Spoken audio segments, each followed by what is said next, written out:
থাইল্যান্ডের ব্যাংককে বিমস্টেক শীর্ষ সম্মেলনের ফাঁকে বৈঠক করেছেন বাংলাদেশের প্রধান উপদেষ্টা ডক্টর মোহাম্মদ ইউনূস এবং ভারতের প্রধানমন্ত্রী নরেন্দ্র মোদী। বৈঠকে শেখ হাসিনাকে বাংলাদেশে ফেরানো, সীমান্ত হত্যা, তিস্তা ও গঙ্গার পানি বন্টন চুক্তিসহ দ্বিপক্ষীয় স্বার্থ সংশ্লিষ্ট বিষয় নিয়ে আলোচনা হয়েছে বলে জানিয়েছেন প্রধান উপদেষ্টার প্রেস সচিব শফিকুল আলম। তিনি বলেন, দুই দেশের সরকারের প্রধানের বৈঠকটি সুনির্দিষ্ট, সফল ছিল। এস এম আরিফের রিপোর্টে আরও বিস্তারিত।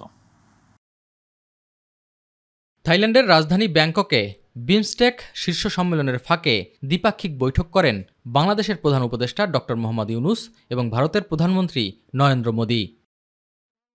অন্তর্বর্তীকালীন সরকারের দায়িত্ব গ্রহণের পর এটি দুই দেশের সরকার প্রধানের মধ্যে প্রথম বৈঠক। বৈঠক শেষে প্রধান উপদেষ্টার প্রেস সচিব শফিকুল আলম জানান, শেখ হাসিনার প্রত্যর্পণ সহ দুই দেশের স্বার্থ সংশ্লিষ্ট বিষয় নিয়ে আলোচনা হয় সভায়। শেখ হাসিনার প্রত্যর্পণ বিষয়ে কথা হয়েছে। শেখ হাসিনা যে ওইখানে বসে অনেক ধরনের ইনসেন্ডিয়ারি কমেন্ট করছেন সেগুলো বিষয়ে কথা হচ্ছে।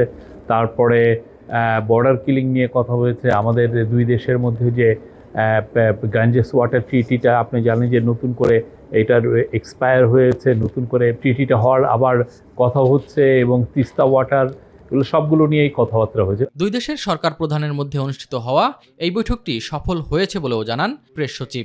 আমাদের সাথে যে পারস্পরিক স্বার্থ সংশ্লিষ্ট যতগুলো ইস্যু ছিল সবগুলো নিয়ে কথা হয়েছে, এবং আমরা আমাদের যেগুলো স্বার্থ সংশ্লিষ্ট যতগুলো বিষয় ছিল সবগুলো বিষয়ই আমাদের চিফ অ্যাডভাইজার মহোদয় সেই মিটিংয়ে বলেছেন।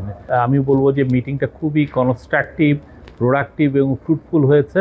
এর আগে বিমস্টেক সম্মেলনে বক্তব্য রাখেন ডক্টর ইউনূস। এ সময় তিনি জানান, যত দ্রুত সম্ভব জাতীয় নির্বাচন আয়োজন করা অন্তর্বর্তীকালীন সরকারের সর্বোচ্চ অগ্রাধিকার।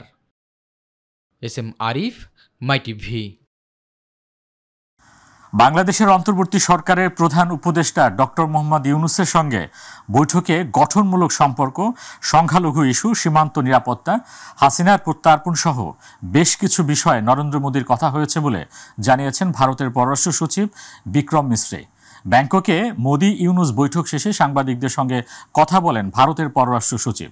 এ সময় বিক্রম মিশ্রে বলেন, প্রধানমন্ত্রী মোদি অন্তর্ভুক্তিমূলক, প্রগতিশীল, শান্তিপূর্ণ, স্থিতিশীল এবং গণতান্ত্রিক বাংলাদেশের প্রতি তার সমর্থন পুনর্ব্যক্ত করেছেন। তিনি প্রফেসর ইউনূসকে বাংলাদেশের সঙ্গে ভারতের ইতিবাচক ও গঠনমূলক সম্পর্ক তৈরির আকাঙ্ক্ষার কথা জানান।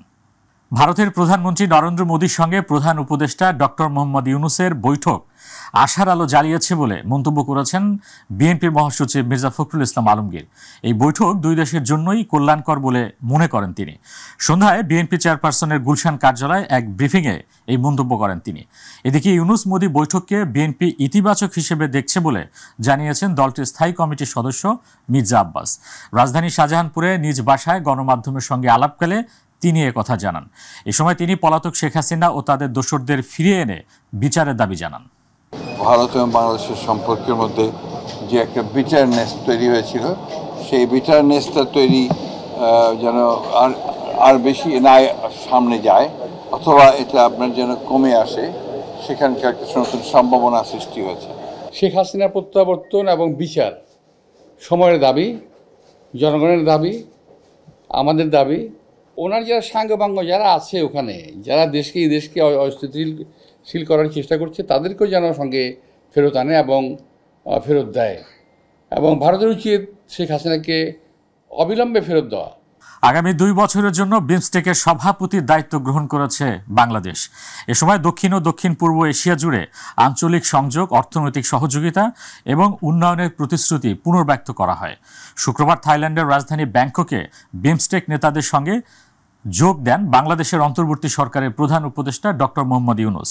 বিমস্টেক সদস্য রাষ্ট্রগুলোর নেতারা সর্বসম্মতিক্রমে ব্যাংকক ঘোষণাপত্র এবং বিমস্টেক ব্যাংকক ভিশন গ্রহণ করেছেন, যা একটি কৌশলগত রোডম্যাপ। এই সংগঠনটিকে টেকসই উন্নয়ন এবং গভীর অর্থনৈতিক একীকরণের দিকে পরিচালিত করবে। কক্সবাজারে আশ্রয় নেওয়া তালিকাভুক্ত 8 লাখ রোহিঙ্গার মধ্যে প্রথম ধাপে 1,80,000 রোহিঙ্গা মিয়ানমারে ফেরত যাওয়ার যোগ্য বলে জানিয়েছে দেশটির জান্তা সরকার। চূড়ান্ত যাচাই বাছাইয়ের পর্যায়ে আছে আরও 70,000 রোহিঙ্গা। বাংলাদেশের প্রধান উপদেষ্টা রোহিঙ্গা সমস্যা বিষয়ক বিশেষ প্রতিনিধি খলিলুর রহমানকে একথা জানিয়েছেন মিয়ানমারের জান্তা সরকারের উপপ্রধানমন্ত্রী ইউ থান শিউ। থাইল্যান্ডের রাজধানী ব্যাংককে চলমান বিমস্টেক শীর্ষ সম্মেলনের ফাঁকে আজ শুক্রবার বৈঠক করেন তারা। প্রধান উপদেষ্টার ফেসবুক পেজে দেয়া এক পোস্টে এ তথ্য জানানো হয়েছে। বাংলাদেশ 2018-2020 সালে 6 ধাপে মিয়ানমারকে রোহিঙ্গাদের তালিকা দেয়। সেই তালিকায় থাকা 8 লাখ রোহিঙ্গার মধ্যে মিয়ানমার 1,80,000 রোহিঙ্গাকে ফেরত যাওয়ার যোগ্য বলে শনাক্ত করেছে। এছাড়া চূড়ান্ত যাচাই বাছাইয়ের পর্যায়ে আরও 7 লাখ রোহিঙ্গার নাম ও ছবি আরও খতিয়ে দেখা হচ্ছে। পুরো ঈদ যাত্রা স্বস্তির হলেও হঠাৎ করেই শিডিউল বিপর্যয়ের ফাঁদে পড়েছে রেলওয়ে।